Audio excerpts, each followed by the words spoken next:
Hello guys, সবাই কেমন আছেন? আশা করি ভালো আছেন। আমরাও ভালো আছি। যে আপনারা কি জানেন যে পাবনা জেলার ভিতরে কিন্তু তেবুনিয়াতে যে খুব সুন্দর একটা জায়গা আছে, সেই জায়গাটা দেখতে হলে অবশ্যই বরাবর পেজটা ফলো করে রাখুন।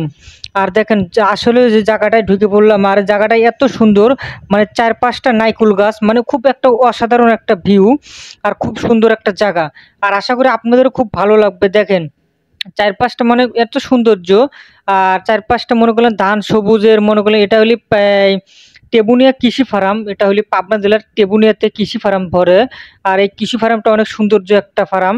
আর আপনারা আসলেই কিন্তু এখানে অনেকে নিয়ে ঘুরতে আসতে পারতেন, আর অনেকে নিয়ে বেড়াইতে পারবেন, ফ্যামিলি আত্মীয় স্বজন নিয়ে আসতে পারবেন। আর এই জায়গাটা আসলে কিন্তু সবারই একটা মনের ভিতরে একটা ফিলিংস জাগবে যে কার আগে কেটে যাইতে পারবে। দেখেন মোটরসাইকেল নিয়ে কি সুন্দর পাল্লা দিচ্ছে, মনে হয় কার আগে কেটে যাবে করে, এরকম সৌন্দর্যই দেখা যাচ্ছে দেখেন। আর বিশেষ করে এই জায়গাটা কার না ভালো লাগবে। আশা করি আপনাদেরও ভালো লাগবে। আর এত সুন্দর সুন্দর জায়গা পেতে অবশ্যই সুমন 11 ফেসবুক পেজটার ফলো করুন, আর ইউটিউব চ্যানেলটারে সাবস্ক্রাইব করে রাখুন। দেখেন চারপাশটা কিন্তু অনেক সৌন্দর্য একটা, আর দুই পাশটা কিন্তু নাইকুল গাছে ভরা। আর মাঝখান দিয়ে একটা রাস্তা চলে গেছে। রাস্তাটা তো খুব সৌন্দর্য একটা রাস্তা।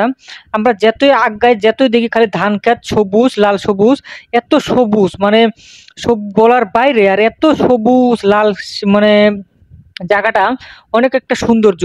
আশা করি আপনাদেরও ভালো লাগবে, খুব একটা সৌন্দর্য। দেখেন এই জীবনের প্রথম আমি এখানে আসলাম, আর আপনাদেরও ভালো লাগবে, বিশ্বাস করেন বা বিশ্বাস করেন। এই জায়গাটা যে অনেক সৌন্দর্য। আর 64 জেলার ভ্রমণের ভিডিও যদি পেতে হয় অবশ্যই আমার ফেসবুক পেজটার ফলো দিয়ে রাখুন, আর এমনকি আমার সাথে থাকার চেষ্টা করবেন। আর দেখেন এত সুন্দর সুন্দর জায়গা কার না ভালো লাগে, আশা করি আপনাদেরও ভালো লাগবে। আর যত ভিডিও পাবেন অত সৌন্দর্য